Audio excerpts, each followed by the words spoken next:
Hello my dears, and welcome back to my corner of the internet. I'm Shannon, and today I have another book talk video to share with you guys. And today we're talking about The Only One Left by Riley Sager.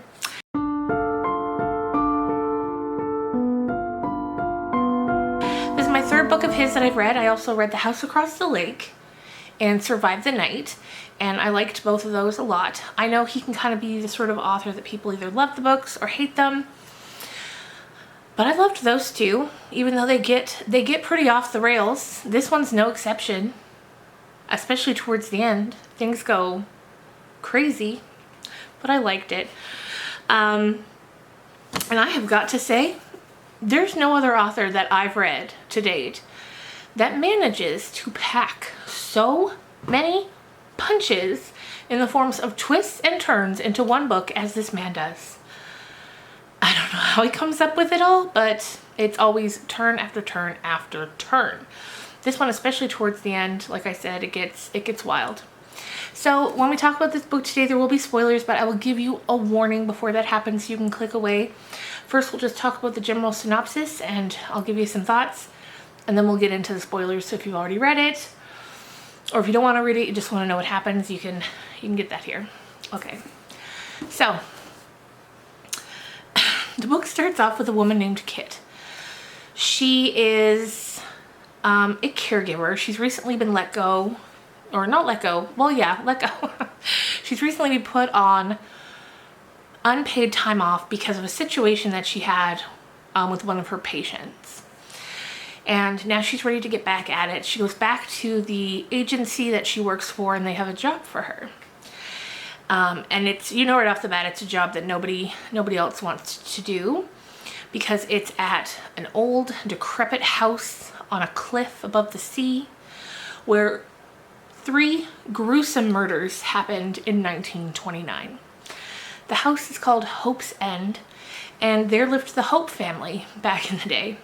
We had the mom and the dad, then we had one sister, Lenora, and another sister, Virginia. And what we're told is that Lenora still lives there. She's now 70, and she's had a series of strokes, so she's pretty much incapacitated. She can't talk, can't walk, and she's in need of a caregiver. And so we learned that back in 1929, Lenora's mom, dad, and sister were all murdered in that house. They were never able to find who did it, but of course Lenora became the #1 suspect because she was the only one left alive. But, you know, they never had enough evidence to nail her for it. She was only 17 years old, so, you know, she's just lived in that house ever since. Pretty reclusively. Aside from a few staff members, it's just her in that house. So Kit is off to take that job because she's like, I need the money. I need somewhere to live, because currently she's living with her father, and she's like, I need to get out of here and make some money so I can start my life over, because her life was all but ruined after the situation that happened with the patient. So she goes to Hope's End to care for Lenora Hope. And like, these murders have been like folklore in this town ever since. There's like a children's nursery rhyme about it that like kids chant to each other in the schoolyards. And it's like, when she was 17, Lenora Hope killed her sister with the rope, and it goes on and on. So now she's up there, and she's a little nervous because she thinks this woman probably did it. And we've learned a bit about her past, Kit's, at this point, in that we know what happened with the patient that she was caring for that led to her unpaid leave was that the patient died. The patient had taken an overdose of the medication, fentanyl. She was put on because she was nearing end of life and just very, very in so much pain that that's what the doctors gave her. And Kit had forgotten to take the bottle and lock it up with her at the end of the night. And it had been within reach of the patient, and the patient took the medicine. Kit was investigated. The police thought maybe she had left them out on purpose or given them to the patient, but Kit maintains that that is not the case, and that is not true. So from there, Kit goes up, she meets Lenora, she meets the house staff, Miss Baker, Archie, Carter, and Jesse. They're like the housekeeper, the chef, the groundskeeper, and a maid. And Lenora tells her one night, because Kit sees a typewriter in the room, and Lenora tells her to bring the typewriter over, and she starts typing with her one good hand. Kit helps her with the space bar and the shift and everything. And Lenora tells her that she wants to tell her about what happened that night. And Kit's kind of like, you do? And so our story progresses from there. And it's basically us learning about Kit's life at Hope's End, living with Lenora, and the friendship they find themselves in. And then it also goes back in time through typed up pages of Lenora telling her story. So that sounds like something you would be interested in. I would definitely recommend it. I'm going back between a 4 and a 5 of what I want to give it. I think I might land on a 4, only because those last few pages went a little too hard for me. Which 4 is still a great rating. I loved it. I love the book, but I'm not entirely sure. But I might land on a 5 because I do like that ridiculous, like just throwing things at me type of ending as well. We'll see, I guess. But yeah, if that sounds like something you might like, then definitely check it out. I also noticed today that this is the Literally Dead book club pick for the month of July. Literally Dead book club is Books and Lala's book club. I haven't joined it yet, but maybe I'll try to join in on the discussion when they do their live show for it, because I love this and I can't wait to hear what other people thought about it. But yeah, if it sounds like something you'd like, you love a good thriller with lots and lots and lots of plot twists, definitely check it out. I would recommend. Anyway, if you don't want any spoilers, now's probably the time to get on out of here so I don't ruin anything for you. And thank you for watching, and I'll see you in the next one. Okay, now that they're gone, we can get into it. I don't know, like, I'm not going to be able to tell you every plot twist that happened in here because we'd be here all afternoon, and it's beautiful out there. We got to go out and enjoy the sun. So I'll give it to you best I can and as quickly as I can. All right, so Lenora and Kit form their relationship. Kit's trying to get this story out of her because she needs to know what happened. She needs to know. We learned that right before Kit got there was another maid, or not maid, sorry, caregiver named Mary, who, that's why Kit's there, because Mary took off in the middle of the night one night. Never a good sign. And now Kit's just trying to learn the true story. She wants to know what really happened. We also quickly learned that the patient that Kit ended up accidentally or on purpose, we'll find that out later, that led to the patient's death was her own mother. And what we do find out later for that is that Kit had left them out on purpose. Her mom said, please leave them, please. If I need one through the night, I promise I'll just take one. So Kit trusted her, even though in the back of her mind, she knew that there was a chance her mom might take too many, because her mom was in so much pain. There's a bit towards the end where she says, you know, she wasn't just consumed with pain, she was aflame with agony. So she knew in the back of her head there was a chance that might happen, but she felt it was an act of kindness to do it. As the story goes on, we learn more about Lenora. We learn that at one point she was pregnant with a baby, obviously, because she was having an affair with who we at the time think is the married employee that had worked at the house. Because back in the day, there were tons, like dozens of employees. Now there's only the 4, plus Kit, 5. So we thought she was having an affair with a married man, and that's who had impregnated her. And he promised, you know, I'm going to leave her. We're going to run away together. And Lenora was about to inherit quite a lot of money. She was about to turn 18. And her grandparents had left a trust for her that her parents weren't allowed to touch, her father specifically, because her grandparents knew he was very bad with money, and he worried that her father would squander the whole fortune before the kids were old enough to inherit it. So there's the whole bit with the baby. And then, like, I'm struggling to know what to tell you because it's also intricately woven that it's just going to sound insane if I'm just blurting it out. But we're going by the assumption that maybe you've already read the book, so you're going to know what I'm talking about. Eventually, what we come to find out is that,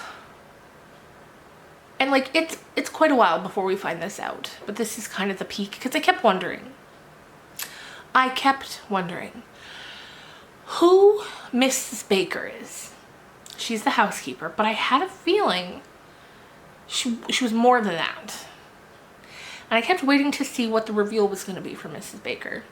And eventually we get that reveal. Boy, do we. And what we learn is that the housekeeper, Mrs. Baker, was actually the real Lenora Hope. And that the woman up in the bed was her sister, Virginia. Now, on the night of the murders, what happened was Lenora's father was stabbed, her mother was stabbed, and then her sister was hung or hanged.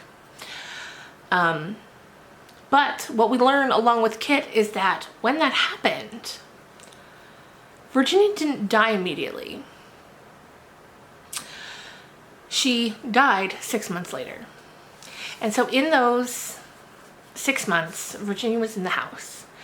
And she couldn't speak, she couldn't walk. The doctor figured, if she's gonna die soon, might as well just keep her at the house, let her pass here instead of taking her to the hospital. There's no way she could have survived that. Her spine was broken, that's what paralyzed her. Her larynx was damaged, that's why she can't talk. So, after about 6 months of Lenora sort of plotting and planning what she's gonna do, she decides she's gonna leave. She's gonna go to Europe and she's gonna have an adventure because she's sick of being in this house. And so, now what you do need to know as well is that Lenora was treated terribly by her parents, especially her father. Her mom was just kind of checked out because she was medicated a lot of the time, self-medicating. So it was Lenora and her sister. They weren't close. It's not like there was any real animosity. They were just so different. They never bonded properly. And their dad was just the worst. So anyway, this night, the parents get stabbed. Lenora gets hanged. Or Virginia gets hanged. Doesn't die. She's up in the bed. Lenora's now deciding she's getting out of there. And so eventually what she does is she gets the doctor, who's very crooked, to declare Virginia dead so that Lenora can get her inheritance, but also Virginia's. She bribes him with money and one of her deceased father's fancy cars. And he's like, you know what? Sure. And so he declares her dead. Lenora gets the money and leaves. She goes to Europe, meets someone. They get killed, I think, in the war. She comes back, and now she's taken on the identity of Miss Baker, who was a caregiver at the house. Miss Baker's fate, however, was that the day the baby was born, which was the day everything happened in the house, her father took the baby from Virginia and said, because it was Virginia that was pregnant. And we find out later that it wasn't with the married guy. It was with a man named Ricky. The married guy was Ricardo. This guy was someone different, Ricky. He was just one of the employees at the house. So her father takes the baby. He's like, you can't have this baby. You're going to ruin the family name. This baby is either being given to Miss Baker to go or being thrown over the cliff. So Miss Baker takes the baby, raises it as her own, as we later find out, because at first she was going to try to find a family for the baby, but eventually she moves and raises it as her own. She gets married, and with that baby, she has a family. So, what happened that night to kick everything off with the murders? Because we still don't know who murdered everybody. First we think it's Lenora. Then we're like, no, it was Virginia. And it was neither of those two. Okay, so the baby's just been taken. Virginia's in bed. She gets out of bed. She doesn't know where she finds the strength. She goes and she gets a knife that just hours before had been used to cut her umbilical cord. She's going down the stairs and she can hear her father fighting with Ricky. She gets down there. Her father's like, listen, this boy you thought loved you was going to start a life with you? Wrong. He's taking money from me and he's leaving. And you're never going to see him again. And Virginia's crying. She's like, please tell me he's lying. Ricky's like, listen, I don't know what else to do. So eventually, she got the knife. Her mom comes out of her drug-addled stupor. She's like, listen, she knows what Virginia's planning to do. She's like, don't you do it. Don't you ruin your young life for your father and this boy that doesn't even care about you. Don't do it. And so she goes, the mom goes, and she stabs the dad a bunch of times. In the process, she stabbed herself too. She is in excruciating pain at this point. Ricky rushes over, and he's like, oh my God. And she's like, put me out of my misery. And he's like, I can't do that. She's like, please, just put me out of my misery. So eventually he's like, okay, finishes her off. Now Virginia is just, she's losing it at this point. She's just seen her two parents be killed by Ricky. She's like, she's off to the shed. She's going to hang herself. She doesn't see any reason for living. And that's what she does.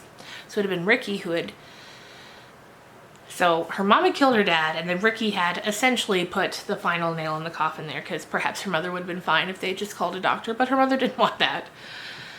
So now Ricky leaves. He's out of here. Virginia's hanging. Lenora sees the scene. She's like, oh no. So she moves the chair that Virginia used so that police will think it was part of the murders and not that she did it to herself. So she goes and she calls the police, and then she waits. So that's what happened the night of the murders, and that's who committed the crime. Now, there's more. What we find out along with Kit is that Mary, the home care worker that had fled in the middle of the night, she's dead. Her body is found in the beach, in the sand. Kit finds her. And so we're like, who in God's name did that? So eventually there's a whole bunch of things that happened that we're not going to get into about Carter and Mary and Ricky, because we find out Ricky's identity, and it's actually Kit's father. Kit's father. And it took her a while to put the two and two together. It included her going home and seeing a bunch of evidence in the house because she had moved out, so I guess he was, I don't know. And then, because her whole life she had known him as Pat, but his full name was Patrick. And that's when it's like, Ricky. He was Ricky as a boy, Pat as a man. So now we've got this bit of info. So she goes back to Hope's End. She rushes back into the house. She goes up those stairs and she tells Virginia, I know who you are. I know who you are. Oh, but wait, that's earlier. That's earlier. So now she's come back. Her father's up there with Virginia. And he's talking like, oh, I loved you so much. At least I thought I did. It's so good to see you. Kit comes out of the blue. And he's like, Kit, no, I have to kill Virginia because she's got so much information. She could do bad things. And Kit's like, please don't hurt her. She's been through enough. Please. So he's like, fine. Meanwhile, the house starts shaking. Which has been happening a few times throughout the book because this house is old. It's on a cliff. The cliff is crumbling. Soon, very soon, this house is going to be in the sea. The house starts shaking. Everybody's running. Lenora's like, you got to take Virginia. I'm going to stay in this house. I don't want to leave. I don't want the repercussions that will come from being out of this house. But Virginia can go and you can tell the truth. And I'm going to stay and I'm going to go into the sea with the house. So Kit gets her father to help her take Virginia out of the house. And then, once they're safely out, he turns around and walks back into the house. He's decided he's going to go down with it too. And as right before the door closes to the house, Kit sees her father and the real Lenora clasp hands, and down they go. So, after that, there's more. There's more. So, Kit takes Virginia to her house. She's like, I'm going to care for this woman. She's, She's like family at this point, and she has no one else and I have no one else, so we're gonna have each other. And Kit's been caring for her, and Virginia's loving all the new music and just being out of Hope's End. She's ecstatically happy. And then one day, Kit wakes up and there's a note on the table. There's a note on the table. Let me tell you what it says.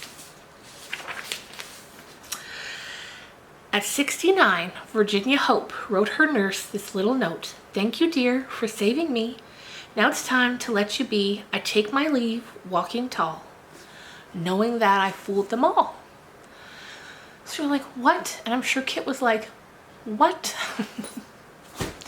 And then the next thing in the book is a letter that we're thinking like maybe a few months, a few years later, Kit receives from Virginia. And she gives us all the tea in this last friggin' section. And you're like, what? In the letter, Virginia tells Kit that little by little over the years, she'd been quietly, without being noticed, getting better. And now she can walk and talk and do it all. But for years, decades, she'd been pretending that she couldn't. She'd been biding her time for the perfect time to escape. She knew she had a child out there somewhere, a boy, and she was going to find that child. However, she doesn't find that child, but one of the descendants of her child, Jessie, the maid who worked at the house, turned out to actually be Virginia's granddaughter, and she had put the pieces together too. So she's gone now. She's like, I'm sorry I had to lie to you, but I'm gone now. Jessie came and got me, and we're going to Paris. That's where I'm writing you from. I'm in Paris. I can walk, I can talk. All good. Here's a couple of tickets to Paris. Why don't you come join me and bring Archie? He was the old chef at the Hope's End house. Bring him with you. We'll have a grand old time. And that's the end of the letter. You're like, what? Then we get an obituary. So at this point, she was 69, or 70 probably at that point when she wrote the letter. Now it's an obituary for Virginia Hope. She died when she was 101 years old. We learned that in the time from when she escapes to when she dies, she wrote a book called Still Life. She went on the talk show circuit. She became a celebrity and had the time of her life. And then it's over. That's it. So he really had me up until the letter and the obituary. I thought it would have been fine ending where it ended. Even if it had ended with that little note before the letter, with that 69 Virginia Hope left her nurse's little note and then just kind of left us flabbergasted. I kind of would have liked that if it had cut off there instead of going on with the note and the obituary. I feel like that gave too much crazy info, whereas that little note would have left you gobsmacked. Either way, like I said, I loved it. I had a lot of fun with it. For me, Riley Sager books are just undeniably fun, and I always enjoy reading them. So please let me know in the comments down below if you've read this one and what you thought of it. I can't wait to have someone to talk to about it. And I will see you guys again real soon. Bye.